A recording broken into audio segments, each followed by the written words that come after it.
Hello guys, this is Ashraful. Welcome to my channel. এখন আমি আছি দুবাইতে, এবং যে জায়গাটা আছি এই জায়গাটার নাম হচ্ছে আলবাস্তাকিয়া। দুবাইয়ের সবচেয়ে পুরাতন গ্রাম হচ্ছে আলবাস্তাকিয়া। আমরা আজকে ভিডিওতে বাস্তাকিয়া সম্পর্কে বিস্তারিত জানানোর চেষ্টা করবো। চলুন ভিডিওটা শুরু করা যাক। বর্তমানে জায়গাটার নাম হচ্ছে আল ফাদি হিস্টোরিক্যাল নেইবারহুড, যদিও পূর্বে নাম ছিল বাস্তাকিয়া। তো ইন্টারেস্টিংলি এই জায়গাটার নাম বাস্তাকিয়া কীভাবে ছিল এবং আল ফাদি কীভাবে হলো, এই বিষয়টা জানানোর চেষ্টা করছি। সেটা হচ্ছে 1890 দশকে তৎকালীন যে শাসক ছিলেন হাসার বিন মাকতুম মাকতুম বিন হাসার বিন মাকতুম, উনি এই অঞ্চলের ব্যবসায়ীদেরকে বিভিন্নভাবে প্রণোদনা দিয়ে ওনাদের ব্যবসাকে আরও বৃদ্ধি করার জন্য বিভিন্ন প্রণোদনা দিতে থাকেন। প্রণোদনার কথা যদি উল্লেখ করি তাহলে হচ্ছে ফার্স্টে হচ্ছে উনি এখানকার বাইরের ব্যবসায়ীরা এখানে এসে যদি নোঙ্গর করতো তাহলে উনি এটার থেকে কোনো ট্যাক্স নিতেন না। তারপর হচ্ছে কিছু স্পেসিফিক কিছু জিনিস ছিল, যে জিনিসগুলো অন্য অঞ্চল থেকে এখানে নিয়ে আসে যদি সেল করতো, এটার উপর কোনো ধরনের ট্যাক্স ছিল না। তিনি বিশেষভাবে তৎকালীন পারস্য এবং বর্তমান ইরান এই অঞ্চলের 60 জন ব্যবসায়ীকে, ওরা ছিল খুব বড় ব্যবসায়ী, বিশেষ করে কাপড়, এবং ওরা ছিল মুক্ত ব্যবসায়ী। ওই 60 জনকে উনি এখানে এই জায়গাটা দিয়েছিলেন ওনাদের বসতি স্থাপনের জন্য। তারই পরিপ্রেক্ষিতে ওই যে 60 জন ব্যবসায়ী ছিল ওরা বেশিরভাগই ছিল মূলত ইরানের একটা আলবাস্তাক নামে একটা জায়গা আছে, ওই জায়গার বাসিন্দা ছিল, যার জন্য এই জায়গার নামকরণ করা হয়েছে আলবাস্তাকিয়া।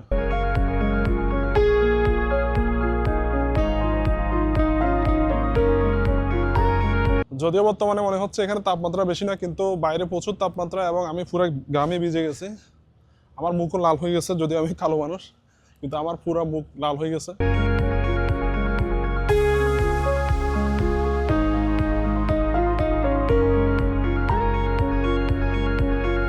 এখানে দেখেন প্রত্যেকটা বাড়ির উপরে একটা জিনিস দেখা যাচ্ছে, যে জিনিসটাকে বলা হয়, আরবিতে বলা হয় বুর্জিল, আর ইংলিশে বলা হয় ওয়াইন টাওয়ার।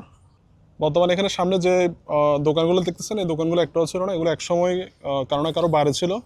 বর্তমানে এগুলোকে চেঞ্জ করে দোকানে রূপান্তর করা হয়েছে।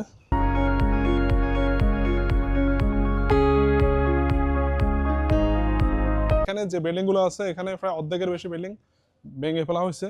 এখানে 60টা বাড়ি ছিল বলছে, এর মধ্যে অনেকগুলো বাড়ি ভেঙে ফেলা হয়েছিল নতুন স্থাপনা তৈরি করার জন্য, বিশেষ করে ওই দিকের অংশে অফিস বিল্ডিং তৈরি করার জন্য।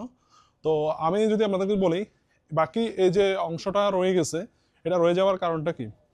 এটা হচ্ছে একজন ব্রিটিশ আর্কিটেকচার ছিলেন, ওর নাম ছিল অট্টার নামে। উনি এই অঞ্চলে যখন ভ্রমণ করতেছিলেন তখন এই অঞ্চলে উনি অবস্থান করছিলেন। তো ওনার অবস্থানকালে এই অংশটা ছিল এবং ওই অংশটা ভেঙে ফেলতেছিল। তখন তিনি অনুরোধ করলেন যে অংশ যাতে না ভাঙা হয়, এবং তারই পরিপ্রেক্ষিতে উনি একটা ক্যাম্পেইন পরিচালনা করেন। ওই ক্যাম্পেইনের মূল উদ্দেশ্য ছিল এই অংশটা যাতে না ভেঙে এটাকে রক্ষা করা হয়। এটা খুবই ইন্টারেস্টিং একটা জায়গা ছিল, যার জন্য সে সময় ব্রিটিশ প্রিন্স ছিলেন চার্লস, ওনাকে চিঠি লিখেন এবং অনুরোধ করেন যাতে এই অংশটা না ভাঙা হয়, না ভাঙার জন্য যাতে এই দেশের গভর্নমেন্টকে অনুরোধ করা হয়। তারও পরিপ্রেক্ষিতে ঠিক ওই বছরেই ব্রিটিশ প্রিন্স চার্লস তিনি দুবাই ভ্রমণ করেন এবং দুবাইয়ের এই অংশে ভ্রমণ করে উনি অনুরোধ করেন যে যাতে এই অংশটা না ভাঙা হয়। তার পরিপ্রেক্ষিতে এই অংশটা ভাঙা হয় নাই। এই জায়গাটা এসে আপনি ভ্রমণ করলে বুঝতে পারবেন, অর্থাৎ 100 বছর পূর্বে বা 100 বছরের বেশি সময়ের পূর্বে দুবাইয়ের এই বাড়িগুলো কেমন ছিল সে সম্পর্কে। এগুলো তৎকালীন সময়ের জন্য অভিজাত বাড়ি ছিল, কেননা এখানকার এবং তৎকালীন সময়ের পার্শ্বের যে ব্যবসায়ীরা এখানে এসেছিলেন ওনারা সবাই ছিলেন মোটামুটি ধনী। ওই ব্যবসায়ীরাই মূলত বাড়িগুলো তৈরি করেছিলেন, সুতরাং এগুলা তুলনামূলক অন্য সবগুলো বাড়ির থেকে কিছুটা ঐতিহ্যশালী বা বড় বাড়ি বলতে পারেন। বর্তমানে প্রায় 6:30 হয়ে গেছে, যার জন্য এখানে এখনো পর্যন্ত লাইট দেখা যাচ্ছে। 7:20-এর দিকে হয়তো সূর্য অস্ত যাবে, তখন এই যে সামনে দেখতে পাচ্ছেন যে এই বাতিগুলো জ্বলবে। যদিও এখন ওইদিকে অংশে কিছু জায়গায় অন্ধকার আছে, ওই অন্ধকার জায়গাগুলোর মধ্যে বাতিগুলো জ্বলতেছে।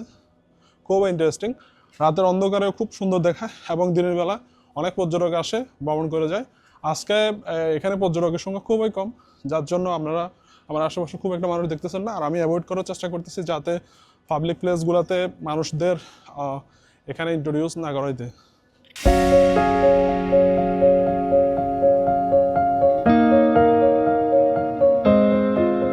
এটা হচ্ছে দুবাই কফি মিউজিয়াম, যদিও মিউজিয়ামটা মনে হয় ক্লোজ হয়ে গেছে। আমি কিছুক্ষণ আগে এখানে দরজায় দেখার চেষ্টা করছিলাম, এটা এখন 5টার বেশি বাজছে, যার জন্য এটা ক্লোজড। এটা হচ্ছে 9টা থেকে 5টা পর্যন্ত খোলা থাকে।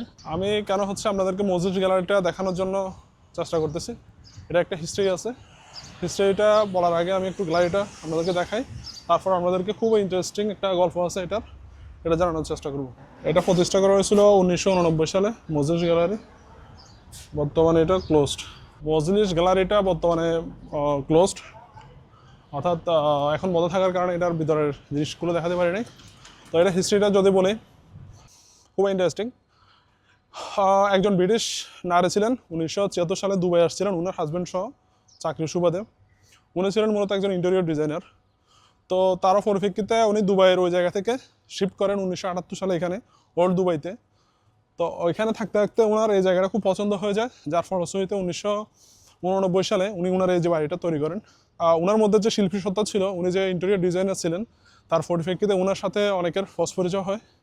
পরিচয়ের মাধ্যমে ওনাদের যে একটা মিলন মেলা হয়, এখানে অনেকে আসতেন, বিভিন্নভাবে আর্ট এবং কালচারও চর্চা করতেন।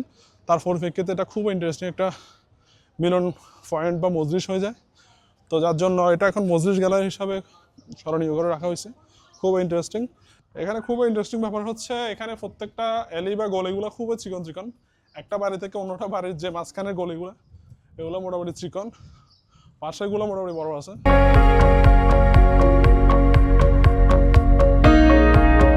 ভিডিওটা এখানে শেষ করছি এবং পরবর্তী ভিডিও দেখার জন্য আমন্ত্রণ জানিয়ে এখানে শেষ করছি। এবং আমার চ্যানেলটা যদি এখন পর্যন্ত সাবস্ক্রাইব না করে থাকেন, অবশ্যই চ্যানেলটা সাবস্ক্রাইব করবেন এবং পাশে থাকা বেল আইকনটা প্রেস করে দেবেন। Thank you.